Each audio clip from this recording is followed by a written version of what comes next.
में शांति नीना श्रीवास्तव युवा पीढ़ी को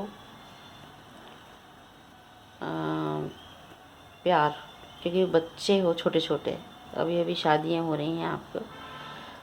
ये मैं दूसरा संदेश दे रही हूँ। शादी जो टूट रही है 10-10 दिन में, उसका मैं दूसरा संदेश दे रही हूँ। मैं आपको एक किस्सा सुनाती हूँ कि मैं बहुत छोटी थी, 14 साल की एज में मेरी शादी हो गई थी। तो मेरे हस्बैंड जो हैं उनकी जॉब छूट गई थी। तो मेरी उनसे बहुत बहस हो जाती थी कभी कभी कि आप जॉब नहीं कर रहे हो, कैसे घर चलेगा, कैसे मतलब बच्चे पालेंगे, कैसे क्या करेंगे।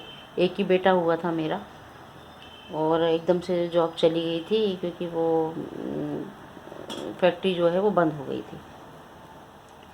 अब क्या हुआ, हम लोगों की एक दिन फिर मैं अब जब परेशानियाँ ज़्यादा बढ़ गई तो फिर मैं मेरी मम्मी के घर चली गई। तो वहाँ पड़ोस में एक शर्मा मैडम रहती थी, उनका मुझे नाम याद नहीं है।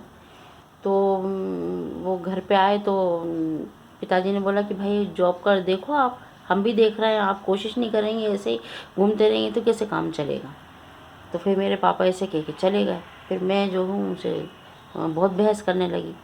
मैंने कहा यदि नहीं हो रहा तो छोड़ दो भाई, आप जॉब नहीं कर सकते तो छोड़ दो आप। मैं मेरे हस्बैंड और मैं मेरा किस्सा बता रही हूँ आप लोगों को। फिर क्या हुआ कि वो बेचारे चले गए। अब वो भी क्या करते, जॉब मिलती तब तो ना।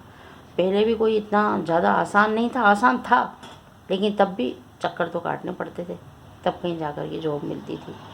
तो फिर है ना, उन्होंने ये बात कहते हुए वो मैडम ने सुन लिया, शर्मा मैडम ने। तो हमारी उनसे कभी बातचीत नहीं होती थी, लेकिन ये है कि नमस्ते उनसे होती थी। उन्होंने मुझे बुलाया घर पे और उन्होंने चाय बुलाई और बोले तुम शांति नीना, तुम जानती हो मैं 9 बेटियों की माँ हूँ और एक बेटा है मेरा, 10 बच्चे मेरे। कहले एक बेटे के चक्कर में 9 बेटियाँ हुई बोले मेरे। तो बोले है ना, मेरे पति जो हैं वो बहुत बड़ी पोस्ट पे हैं, मैं नाम तो नहीं लूँगी किस पोस्ट पे थे वो। तो उन्होंने बोला कि बहुत बड़ी पोस्ट पे थे। तो बोले वो मुझे टाइम नहीं देते थे कभी भी, कभी उनको जीवन में टाइम ही नहीं मिला। बस बच्चे वगैरह होते रहे, सास वगैरह संभालती रहती थी। तो बोले मैं बहुत ज़्यादा तरस गई कि मेरा पति मेरे पे ध्यान नहीं देता। उसी टाइम बोले एक बोले पत्रकार हमारे घर आता जाता रहता था, तो वो सामान वामान दे जाता था, फल फ्रूट वगैरह दे जाता था, घर का सामान वामान दे जाता था। उन्होंने उसको अधिकृत कर दिया था कि भाई तुम जो है तुम घर पे सामान वामान दे दिया करो। अब मैंने बहक करके उसकी बातों में मैं आ गई और आज मैं उसी के साथ रह रही हूँ। वो जो अंकल हैं वो मेरे पति नहीं है, बोले उन्होंने मुझे रखा हुआ है।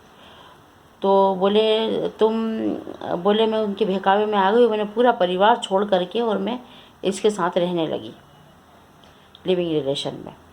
उस ज़माने की बात बता रही हूँ मैं, सन 83 की बात बता रही हूँ, 83-84 की बात बता रही हूँ मैं।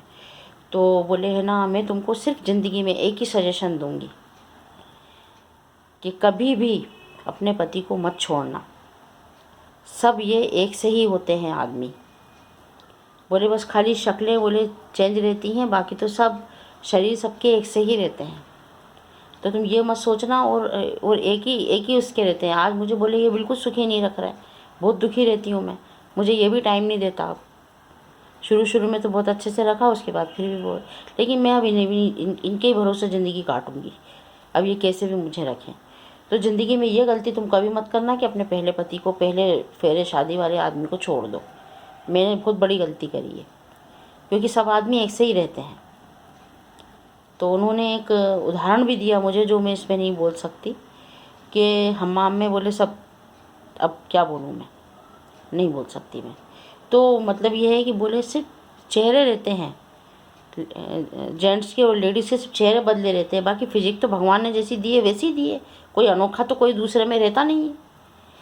तो ये है कि अपन खुद ही प्यार उत्पन्न करो। मुझे वो बात ऐसी ज़िंदगी में बैठी, ऐसी ज़िंदगी में बैठी कि आज मेरे पति की जॉब भी है, हम लोग अच्छे भी रह चुके और मेरे पति मुझे छोड़ के भगवान के घर चले भी गए। 40 साल हम लोग साथ में रहे।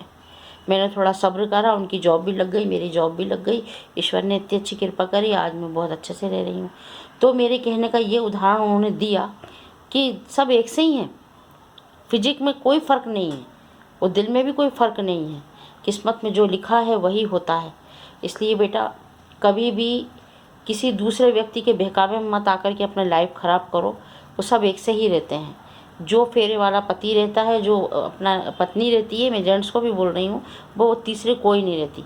सब रेस्टोरेंट में खाने के लिए और आजकल जो है वो लिफाफा, ये पॉकेट मनी जो है खर्च करने के लिए ही रिश्ते बनाती हैं। आपकी पॉकेट मनी गई, आपका पैसा गया, आपको छोड़ा, औलाद मारी। इसलिए प्लीज़ अपनी फैमिली को, अपने घर को बचा के रखिए। जो शादी भगवान ने कराई है, 7 फेरों की इज्जत रखिए, उसको आप बचा के रखिए, लड़की हो या लड़का। Thank you. प्लीज़ मेरी बात को गौर कीजिए।